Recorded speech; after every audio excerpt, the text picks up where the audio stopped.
Okay, I was on a trip going from Iowa to Virginia, and my car overheated all of a sudden.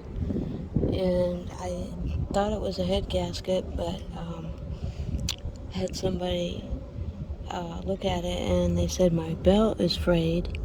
And I took the cover off, and never seen anything like it before, that pulley. So on this water pump belt, there's a pulley here, and then the water pump pulley down below. But look at this.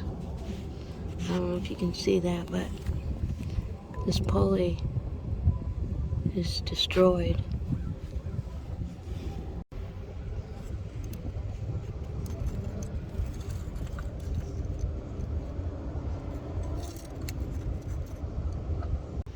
The belt actually isn't too bad.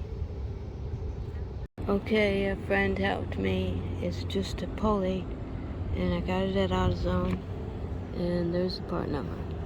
Whoops.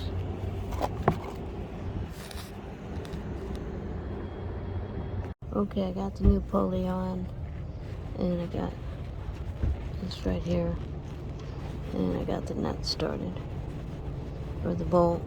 It's a 13 millimeter. Okay, I've got it all the way tight, and now I can move it so I can get the belt on.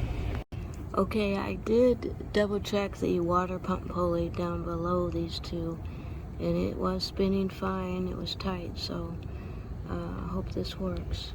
So I put the belt around the bottom water pump pulley and around this one, and then I took my wrench and turned this clockwise to get it over this. I did take this cover off so I could get my hand down in underneath here to check that pulley.